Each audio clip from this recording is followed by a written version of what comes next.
Fala pessoal, professor Oswaldo aqui, bora nós para mais uma aula da disciplina de análise e projetos de sistemas. Hoje para a gente falar sobre outras formas de modelagem, então bora lá. Sim professor, mas por que esse título Outras Formas de Modelagem, né? Bem pessoal, é porque a gente até então tinha visto os diagramas UML, né? A UML, que é a anotação padrão para modelagem de sistemas orientados a objetos, e para não passar a impressão que só existe ela, porque não é verdade, existem outras notações. A UML é padrão para sistemas orientados a objetos. Antes desse padrão, né, antes do paradigma de orientação a objetos, já existiam outras formas de se modelar, sejam sistemas ou outras coisas, dependendo da necessidade. Então, no vídeo de hoje, a gente vai mostrar algumas outras formas, a gente não vai se aprofundar muito, até porque existem várias formas, e algumas delas servem sim para representação de sistemas, onde a abordagem não é orientada a objeto, outras formas de modelagem servem para representar processos de organização e etc. Tá? Então, só para deixar claro que existe sim vida além da UML. Existem todos aqueles diagramas que nós vimos na disciplina, né? Lembrando, o foco deles é orientação ao objeto, né? Análise orientada ao objeto. E os demais que nós vamos mostrar aqui, né? O foco deles é bem diversificado, por assim dizer. Tá? Primeiro exemplo, modelagem de processo. Primeiro exemplo, né? Primeira forma aí que eu vou mostrar para vocês. Pessoal, a modelagem de processo ela tem foco no modelo de negócio da organização. O que é esse modelo de negócio? É como aquela empresa, como aquela organização atua no seu dia a dia, como ela realiza suas atividades. E a gente aqui nem está falando de automatização de sistemas, a gente está falando como as atividades são processadas dentro da empresa. Essa notação de modelagem de processo, a mais conhecida é a modelagem de processo de negócio, né, do inglês BPM, Business Process Modeling. É muito conhecida para modelagem de negócio, e aqui, como está sendo mostrado na figura, se vocês observarem, né, a gente está mostrando uma organização que trabalha com atendimentos médicos, aqui ó, atendimento médico e laboratório. Se vocês observarem também, né, a gente tem algumas divisões, como se estivesse simulando os departamentos dessa organização que trabalha com atendimento médico. Então, basicamente, esse tipo de modelagem serve para retratar o que acontece na realização das atividades daquela empresa, como funciona aquele negócio. Tá?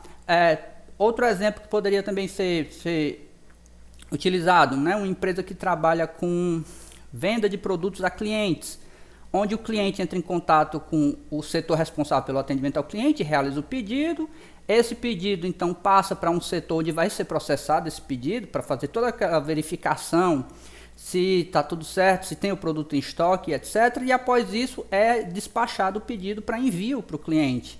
Tá? Então todo esse passo a passo, né, que é realizado desde o começo da operação até o seu final, pode ser modelado, né, seguindo essa notação de modelagem de processos de negócio.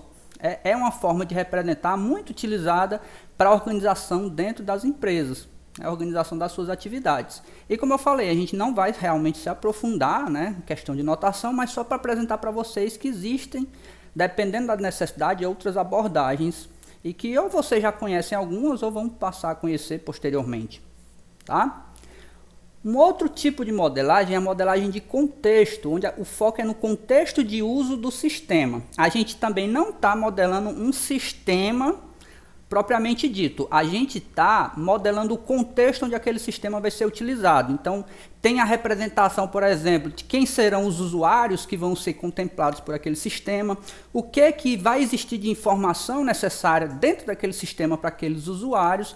Então, se vocês observarem aqui na figura, esse é um diagrama que a gente chama de diagrama de contexto. Tá?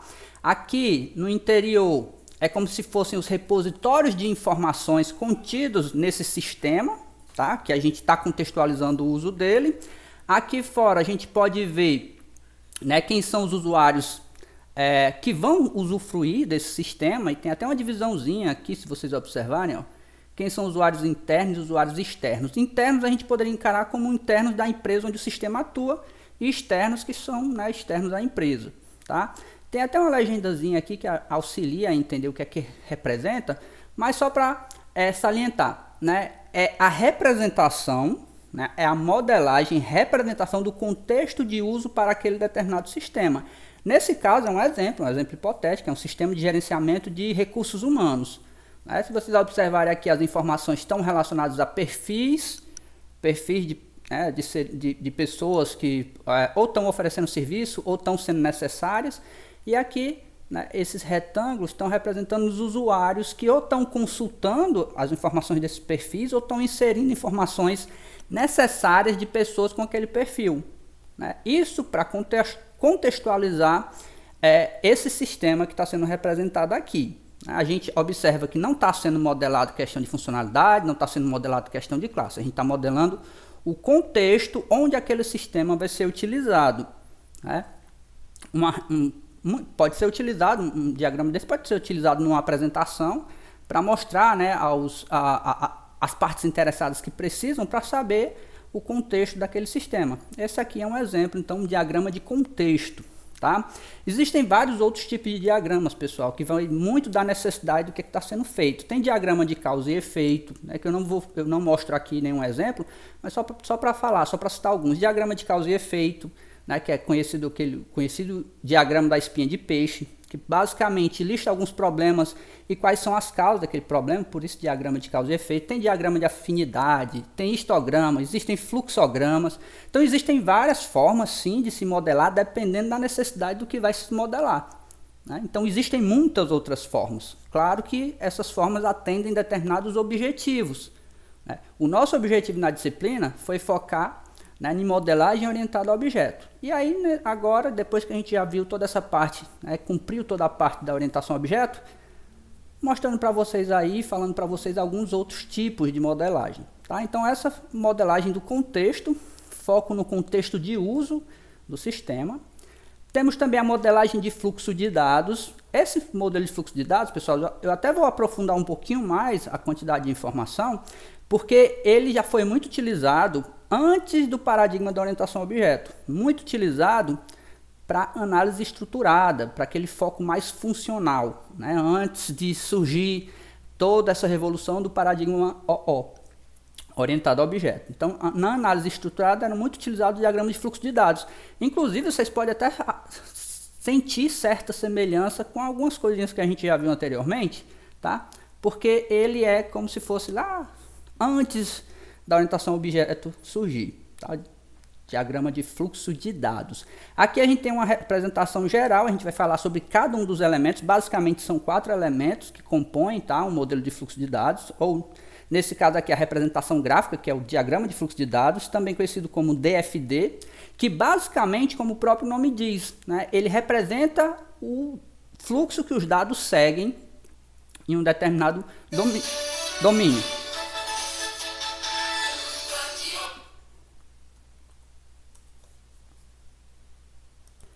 Tivemos aí uma pequena interrupçãozinha, tá? Pequeno corte abrupto, mas voltando aqui, vamos falar sobre os elementos de um diagrama de fluxo de dados, né? Para representar o fluxo que os dados seguem em determinado sistema. Então, o diagrama de fluxo de dados, o DFD, é uma ferramenta utilizada no projeto estruturado de sistemas de informação. Tá? Projeto estruturado é um projeto que ele não segue aquele paradigma, como eu já falei anteriormente, paradigma do OO, né? Ele é mais focado nas funções, ou seja, nos processos daquele sistema. Né? É um diagrama gráfico baseado em apenas 4 componentes que mostram as relações entre os dados. Esses componentes, né, eles fazem essa representação de como os dados vão estar seguindo, como é que esses dados vão estar fluindo naquele sistema. Descreve o fluxo de informação e as transformações que são aplicadas à medida que os dados se movimentam da entrada para a saída. Então, esses processos que são representados, né, lembre-se, esses processos estão transformando informações, estão transformando os dados que ali chegam. Né? Então, basicamente, a gente vai ver que tem o elemento que representa o processo, né, o fluxo onde informa que ali dentro daquele processo estão chegando dados, esses dados vão ser transformados, né, entradas, chegam como entradas, são transformados dentro daqueles processos e saem, né, recebendo então como nome saídas. Né? Então o primeiro componente é o processo, O processo que é onde acontece o processamento dos dados que ali chegam e que vão sair dali como saídas, né? O processo é representado graficamente por um círculo, podendo também ser representado por uma elipse ou um retângulo com bordas arredondadas, né? Mas basicamente representa, né, esse elemento que vai fazer a transformação dos dados. Aqui é apenas a forma de representação gráfica, né? Círculo ou elipse ou retângulo de cantos arredondados. O fluxo, que é o segundo componente, graficamente é representado por uma seta que entra ou sai de um processo. É a representação do movimento dos dados. Se está chegando no processo, ali está, né, informando que é uma informação de entrada. Está chegando alguma informação para aquele processo. Se está chegando informação é porque aquele processo vai precisar daquela informação, processar ela, né? E se a seta estiver saindo do processo, representa que, né, a informação é uma informação de saída, a informação transformada. Representa os dados em movimento, né? Nesse caso aqui, ó, representação da seta de uma consulta de cliente. Aqui alguns exemplos do processo e o fluxo, né? Unindo esses dois componentes que a gente já falou. A gente percebe aqui que a gente pode ter vários fluxos chegando em um mesmo processo e como saída uma única saída. A gente tem aqui, ó, mistura para bolos, açúcar e leite e o processo preparar bolo. O que é que faz? Esses dados que estão chegando são processados aqui no processo preparar bolos e tem como saída o quê? O bolo preparado, né? No exemplo aqui de baixo, a gente tem uma única entrada e tendo duas saídas, que também é possível, dependendo do que é processado, tá? Dependendo do que é realizado em cada processo. E aí, né, depende realmente do que é realizado em cada processo, do que acontece em cada processo. Ok? Terceiro componente, a gente falou que são 4, né? Porque é um diagrama até simples, poucos elementos. Terceiro componente, depósito de dados. Esse depósito de dados, ele representa os dados armazenados, os dados em repouso. Sendo que esses dados, né, eles podem ser armazenados ou consultados quando necessário. É como se fosse, na realidade é isso, na prática, é um repositório de dados. Representado graficamente por um retângulo aberto nas laterais. Está aqui, ó, a gente tem aqui o repositório de dados pedidos, repositório de dados CDs, basicamente armazenando informações sobre pedidos, armazenando informações sobre CDs, tá? Depósito de dados, terceiro componente. Aqui agora um exemplo onde a gente consegue unir os três componentes, no caso o processo, os fluxos, né, de entrada e de saída e o repositório de dados. Se vocês observarem aqui, a gente tem o processo cadastrar pedido que recebe detalhes do pedido e vai inserir informações do pedido, né, dados do pedido no repositório de dados. Por sua vez, o repositório de pedidos pode ser consultado pelo processo consultar pedidos. Para quê? Para enviar respostas de informações sobre aquele pedido, dependendo da necessidade. Então, o repositório de dados, repositório de informações, né, ele serve, né, para captar informações, ou seja, vão ser inseridas informações ali, também para ser consultadas essas informações, ok? Então, né, passamos pelos 3 primeiros componentes. O quarto e último componente, entidade externa. São as entidades com as quais o sistema se comunica, ou que se comunicam com o sistema, né? Então, é aquela entidade que está inserindo informação, ou está pedindo informação àquele sistema.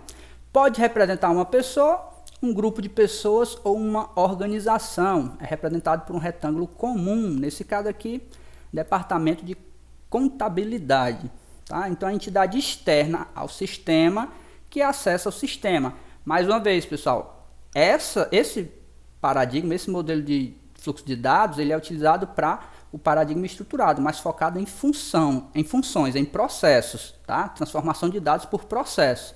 A gente consegue perceber algumas semelhanças com algumas coisas que a gente viu na orientação a objeto, mas são coisas diferentes, tá? Até porque a gente viu uma coisa bem mais abrangente quando estava falando lá de, né, diagrama de caso de uso, diagrama de classes, etc. Então aqui um exemplo bem geral, né, dos 4 componentes, né, um sistema de venda de CDs, utilizando o diagrama de fluxo de dados. Então a gente percebe o que aqui? A gente percebe, né, 3 processos: seleção do CD procurado, realização da compra, exibir mensagem. A gente percebe os fluxos que estão transitando. Esses fluxos, se observar, eles partem em algum momento de uma entidade externa, que nesse caso aqui é o cliente, ó, entidade externa, de onde está partindo um fluxo para um processo que está transformando informações, né? Que informações? Ele está recebendo, né, dados do CD, ó, nome do CD, informações de compra, para procurar esse CD, né? Tem a interação com outros processos, se vocês observarem aqui, vocês depois, né, com calma, aí vocês podem observar todo esse fluxo, né? Todo esse fluxo que os dados seguem para quê? Para dar um retorno de informação para a entidade externa, que é o cliente que está precisando da informação. No meio do caminho tem a interação com os repositórios de dados, ó, CDs e de pedidos, a transformação dos dados que chegam nesses repositórios ou que vêm desses repositórios para poder enviar a mensagem para o cliente. Provavelmente o cliente está consultando o CD, né, a representação aí, o cliente está consultando o CD para ver se compra aquele CD. Tá certo? Então, representação do diagrama de fluxo de dados com os componentes, né, bem básicos aí. Processo, primeiro que a gente viu, fluxo, né, que dita o movimento dos dados, repositório de dados e entidade externa. Então, algumas considerações sobre esse tipo de diagrama. Nele, os dados são transformados em cada passo antes de mover para o próximo estágio. Então, dentro daquele processo, está acontecendo a transformação dos dados. Claro que pelo diagrama, como a gente está falando, diagrama é a parte gráfica, não dá para perceber o que é que acontece internamente. E aí é onde entra o lance do textual. Para entender o que acontece dentro daquele processo, provavelmente tem uma documentação em anexo a esse diagrama para explicar que atividades transformam aqueles dados, né? O que é que acontece naquelas funções de programa. Porque aqueles processos ali, aquelas transformações são funções do programa, né? Como se fossem funcionalidades daquele sistema. Os diagramas de fluxo de dados ajudam os analistas a entenderem o que acontece com os dados durante a execução do sistema. Pode ser usados para mostrar como diferentes sistemas e subsistemas trocam informações. Esse é o diagrama de fluxo de dados. Mais uma vez, foco na análise estruturada. Tá? Apresentação rápida, porque o objetivo realmente não é se aprofundar tanto. Vocês até podem depois aí, né, dependendo da curiosidade de vocês, aprofundarem um pouco mais, dar uma pesquisada. Mas lembrando, né, o diagrama de fluxo de dados ele tem uma grande importância até histórica, porque ele era bem utilizado quando o forte não era a orientação a objeto, era, né, a estruturada. Orientação estruturada, análise estruturada. Um próximo exemplo de modelagem, uma próxima, né, forma de modelagem que a gente vai falar, modelo de dados. E aqui a gente começa a ir mais para o lado da questão de banco de dados, repositório de dados. Tá? Então, assim, quem já viu a disciplina, já fez alguma disciplina ou vai fazer disciplina relacionada a banco de dados, vai ouvir falar bastante sobre esse tipo de modelagem, que é a forma de representar dados que são utilizados, né, quando a gente tem um sistema que precisa manipular dados, seja para guardar esses dados de informação, ou seja para pegar dados de informação de um determinado local para utilizar eles dentro do sistema. Tá? Então, daí surgiu a necessidade dessa representação dos dados, que a gente vai começar a falar agora. Então, o modelo de dados, ele é essa representação abstrata e simplificada dos objetos do mundo real, adequada a aplicações que usam banco de dados. Então, né, vamos supor, tem um sistema que precisa guardar informações. Aquele sistema trabalha com venda de produtos e aí trabalha vendendo esses produtos para clientes. Então, a gente precisa representar as informações, né, os dados de informação desses aspectos, como clientes, né, por exemplo, o nome do cliente, endereço, etc. Quais são os produtos. Então, essa necessidade de informação do sistema é que fez surgir essa necessidade de trabalhar com esses dados. E aí a gente precisa ter uma estrutura, uma forma de representar, até para facilitar a comunicação do sistema que está manipulando os dados com o próprio sisteminha interno que vai estar manipulando essas informações. Tá? Então, modelo de dados é uma coleção de elementos de representação com propriedades semânticas e sintáticas pré-definidas. Um elemento ou conjunto de elementos de representação são agrupados e organizados para representar uma porção do mundo real. Então, como eu já tinha falado anteriormente, essa porção do mundo real pode se referir a vários aspectos, dependendo do sistema que está manipulando informações. Pode ser cliente, pode ser produto, pode ser mais diversas coisas, tá? Dependendo do sistema que está sendo abordado. Vamos aprofundar um pouquinho mais isso. Então, como eu tinha falado, né, essa forma de representação dos dados, ela tem que ser pensada para permitir, né, uma boa comunicação entre os sistemas que utilizam as informações e o repositório onde aquelas informações estão, né, guardadas, estão armazenadas e que vão ser inseridas em informação ou consultadas. Então é necessário uma estrutura que permita essa comunicação entre as aplicações e o banco de dados. É o que a gente chama de esquema de dados, né? Esquema de dados é um esquema que permite essa comunicação, que permite essa conversão das informações que vem da aplicação para o banco de dados, do banco de dados para a aplicação. Então, ó, nomezinho aqui que vocês vão ouvir falar muito, principalmente, já ouviram falar ou vão falar muito, e a gente vai falar mais um pouco agora. Esquema de dados. O esquema de banco de dados é uma forma de representação estruturada dos dados. Então, é uma forma de estruturar esses dados, essas informações, né, essas informações que vêm do sistema para o banco ou que saem do banco para o sistema, tá? Seguindo um determinado padrão, e a gente fala já sobre esse padrão, determinado padrão aqui, daqui a pouco, algumas características, tá? Para que possam ser entendidos pelo SGBD. SGBD, pessoal, é Sistema Gerenciador de Banco de Dados. Né? Sistema Gerenciador de Banco de Dados, ou seja, é o sistema que vai gerenciar os bancos, onde vão estar esses dados, onde vão estar essas informações. Então, é o sistema que gerencia os repositórios de dados. Né? E aí, esse sistema, né, tem que receber uma estrutura pré-definida para conseguir lidar com aquelas informações. Assim como a informação que é consultada naquele repositório vai sair com uma determinada estrutura que a aplicação que utiliza vai precisar se adequar a ela.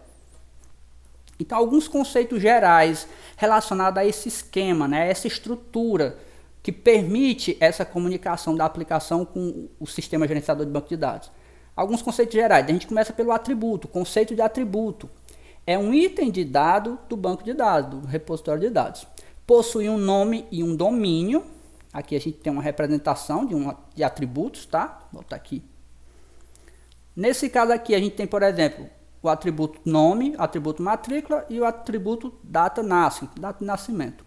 Então, o nome do atributo é esse aqui, ó. Atributo nome, atributo matrícula, atributo data de nascimento. Qual o domínio? O atributo nome é do domínio varchar, ou seja, esse atributo, os valores que ele pode receber são caracteres, né, do tipo varchar. Já o atributo de nome matrícula, o domínio dele é domínio dos inteiros. O valor que ele vai estar recebendo é apenas números inteiros. Mesma coisa para a data de nascimento, né?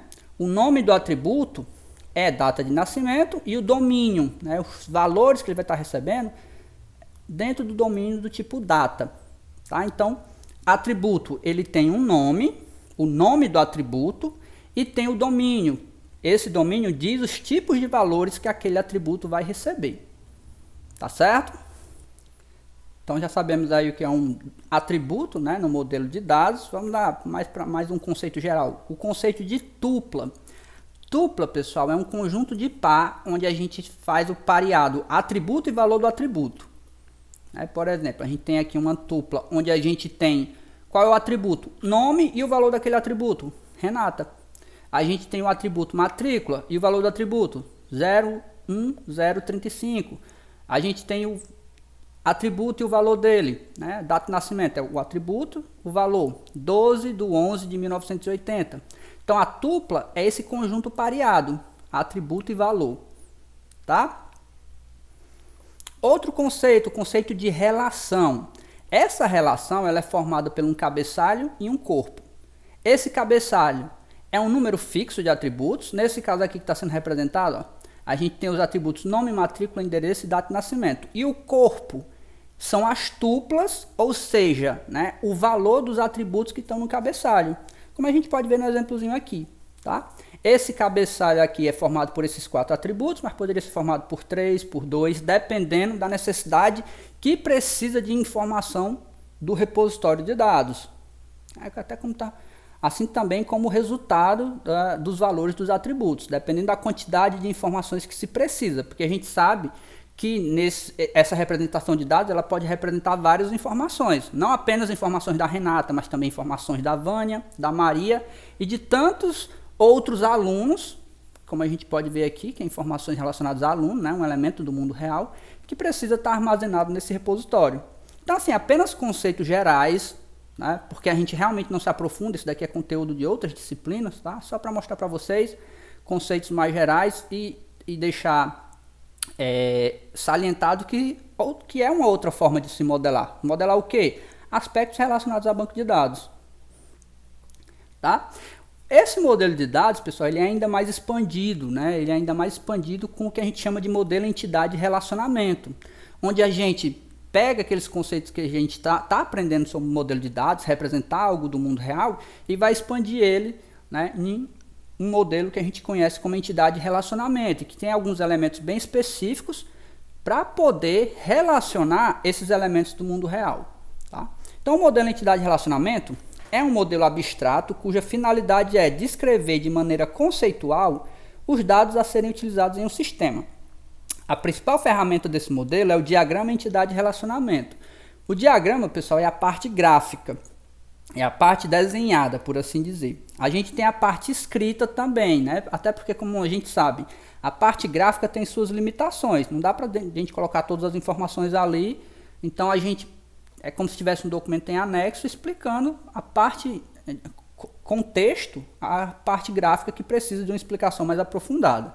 Então, normalmente, esse modelo, né, e o diagrama dele são conhecidos por suas siglas, MER, que é modelo entidade relacionamento, e DER, que é o diagrama entidade relacionamento. A gente vai ver agora elementos do diagrama entidade relacionamento, para entender como é que funcionam, que elementos são esses, e etc. Então, representação gráfica. Basicamente, a gente tem três elementos, que é o elemento chamado de entidade, representa o aspecto do mundo real, por exemplo, aluno, por exemplo, cliente, tá? Relacionamento, né? Então a relação de uma entidade com outra, então um cliente compra produto, né? Então relacionamento comprar, tá? E os atributos, pessoal, é essa representação aqui, tá? Ó.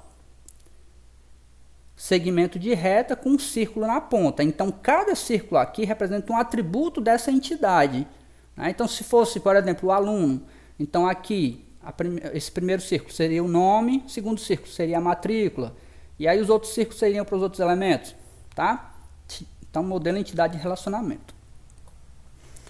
A entidade identifica o objeto de interesse do sistema, ou seja, a representação abstrata de algo do mundo real, do qual a gente precisa guardar informações, né? Precisa guardar dados de informações. Então, como eu já tinha falado, o aluno, a gente precisa guardar dados de informação sobre ele, dados como nome, endereço, matrícula, etc. Tá? A entidade. Então se liga aí, modelo entidade e relacionamento. Então a gente já tem a entidade, daqui a pouco chega o relacionamento. Chegou. Relacionamento. Representa a associação entre elementos do conjunto de entidade com elementos de outra entidade. Então basicamente, né, ele mostra os relacionamentos de uma entidade com outra. Tá aqui, ó. Esse daqui é o relacionamento entre aluno e disciplina. Né? Qual a relação aqui? O aluno está matriculado na disciplina. A gente pode ler aqui, inclusive, tem a questão da leitura, o sentido da leitura. Aluno matriculado em disciplina, disciplina com alunos matriculados. Tá? Então, nesse exemplo, João é um aluno que está matriculado na disciplina de banco de dados, que é a disciplina. Existem alguns tipos de relacionamentos, e aí, pessoal, algumas coisas vocês vão até achar semelhantes com coisas que a gente viu no diagrama de classe, tá? Mas não confundam, não é a mesma coisa. A gente está falando aqui no modelo entidade de relacionamento, né? Muito voltado para a questão dos dados que vão ser armazenados num banco, ok? E aí, eu falei isso porque a gente vai falar agora de cardinalidade. Essa cardinalidade ela pode lembrar um pouco a multiplicidade do diagrama de classe. É parecido, mas não é a mesma coisa, tá certo? Então, cardinalidade corresponde ao número de entidades, né? Ou seja, o número desses retângulos aqui, número de entidades com que um determinado conjunto pode se relacionar através de um relacionamento. Basicamente dizendo, né, quantidade de disciplinas que um aluno vai poder estar matriculado, ou a quantidade de alunos que uma disciplina vai poder ter, né, matriculado nela. Basicamente é para isso que serve a cardinalidade. E tem alguns tipos. Tem a cardinalidade 1 para 1, né, onde diz que uma entidade pode se relacionar com um único elemento daquela entidade. Tem até aqui o exemplo, ó, João é casado com Maria. E aí tem a representação gráfica desse exemplo, tá? Ó. A gente tem entidade pessoa, vamos supor, Maria é uma pessoa que está casada com outra pessoa, João, não é como no exemplo que foi dito aqui. Tá? Então, 1 para 1, uma pessoa relacionada com apenas uma pessoa, relacionamento 1 para 1, tá? Pessoa casada com pessoa, ok? Também chamado de autorrelacionamento, a gente tem uma entidade que se relaciona com entidades dela mesma, né? Pessoa relacionada com pessoa. Esse é um tipo, tá? Outro tipo, 1 para muitos, ou 1 para N, também chamado de 1 para N ou N para 1. A gente tem a entidade de empregados e tem a entidade de departamentos. Né? Nesse exemplo aqui, Pedro é um empregado que trabalha, o relacionamento, né? Trabalha em um departamento. Então, Pedro é um empregado que trabalha em um único departamento. Tá? Aqui no sentido da cardinalidade. Já o departamento, ele pode ter trabalhando nele vários empregados, por isso esse N. Esse N quer representar muitos. Então, num departamento, muitos empregados podem trabalhar. Já o empregado, ele trabalha em um único departamento. Tá? Então, o sentido da leitura, é só tomar cuidado nessa questão do sentido da leitura. Então, a representação aqui, né, dessas entidades se relacionando. Ok? Seguindo para o próximo. Relacionamento muitos para muitos. Né? Então, muitos elementos da entidade podem se relacionar com muitos elementos da outra entidade. Como nesse exemplo aqui, ó. A gente tem que muitos alunos podem estar matriculados em muitas disciplinas. A gente coloca muitos, mas não é a de infinito. Né? Então, na explicação textual, deve estar explicando que, de repente, ali tem um limite, né? O aluno pode ter muitas disciplinas, mas esse muito seria, sei lá, 5 disciplinas, dependendo da quantidade de créditos. Claro que isso daí são regras, né, que vão estar num documento à parte. O que a gente está representando aqui é esse relacionamento entre entidades. Né? Então, aqui, vamos supor, a gente tem Antônio, que é um aluno, está matriculado na disciplina de banco de dados. A disciplina de banco de dados, ela, além do aluno, do Antônio, pode ter outros alunos. E fora que o Antônio, além da disciplina de banco de dados, pode estar em outras disciplinas também, como análise de projetos de sistemas e etc. Tá? Então, relacionamento muitos para muitos, onde muitas entidades podem se relacionar com muitas entidades também, muitos para muitos aí. Então, é ligação existente entre um aluno e uma disciplina, onde o aluno pode estar matriculado em várias disciplinas e cada disciplina pode ter vários alunos matriculados. Aí vai depender, né, daquilo que a gente conhece como regra de negócio. Isso para a gente falar de relacionamentos. E agora os atributos, né? A representação dos atributos das entidades. A gente viu que a entidade é esse elemento aqui retangular, que é a pessoa, e os atributos são todos colocados em círculos, né, ao redor da entidade, puxado aqui por um segmento de reta. Não é a melhor representação, vamos combinar, mas aqui serve para representar isso sim. A pessoa, né, ela tem informações de dados como sexo, CPF, nome, idade e altura. Essas informações, esses atributos, né, que essa entidade precisa ter, são atributos que são necessários para o sistema que vai estar sendo alimentado com aquelas informações. Tá bom?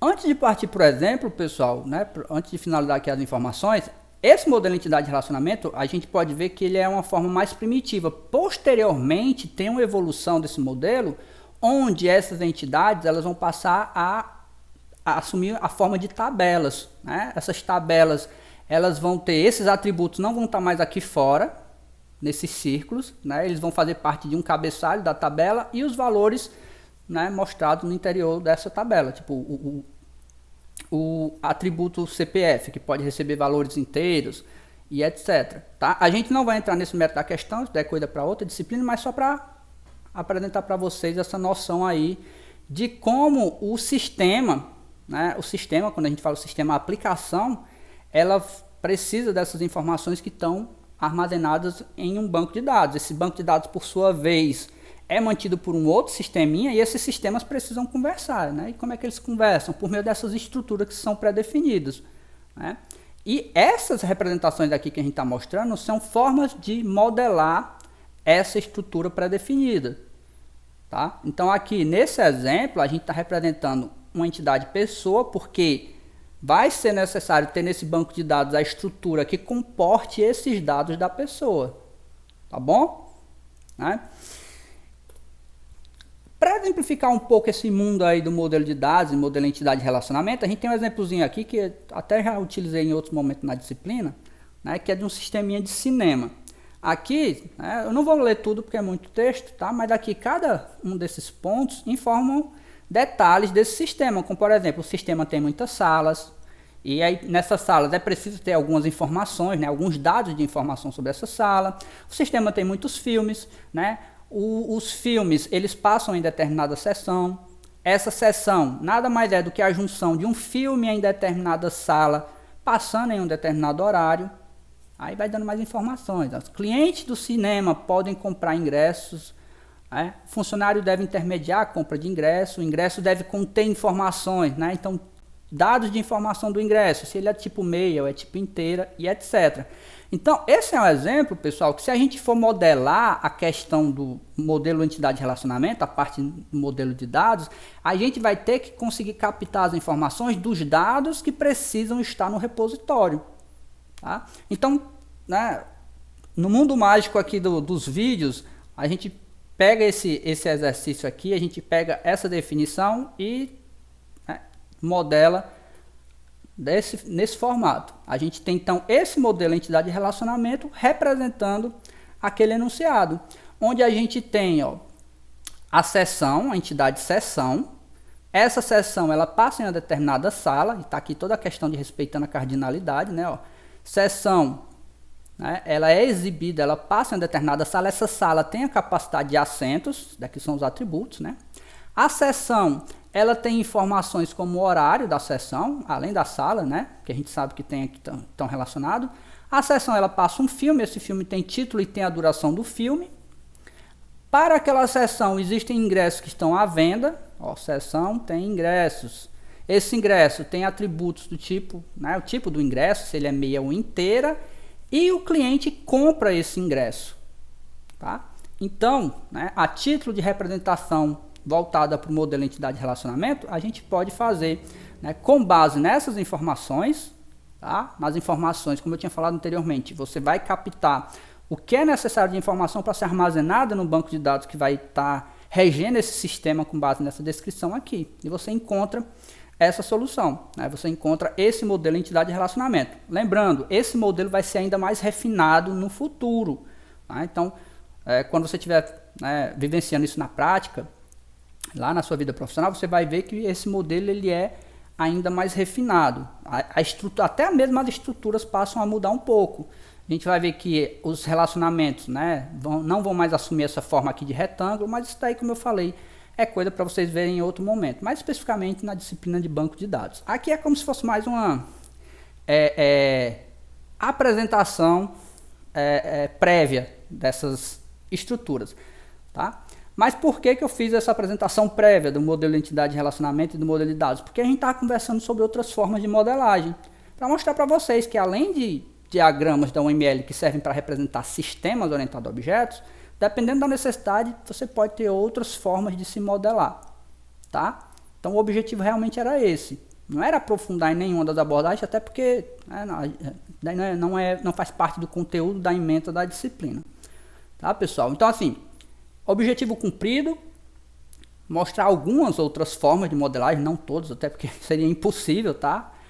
Falamos sobre algumas, citamos algumas, né? Fizemos referências a outras, mas era isso, mostrar para vocês que além do mundo UML, existem sim outras formas de modelagem, dependendo da necessidade. E agora é aquele momento, né? Se vocês tiverem alguma dúvida em relação ao que foi falado, é o momento de esclarecer. Então, qualquer dúvida, pessoal, coloca aí nos comentários ou leva para o nosso momento de discussão na sala de aula, tá? Dito isso, vou ficando por aqui, até a próxima. Tchau!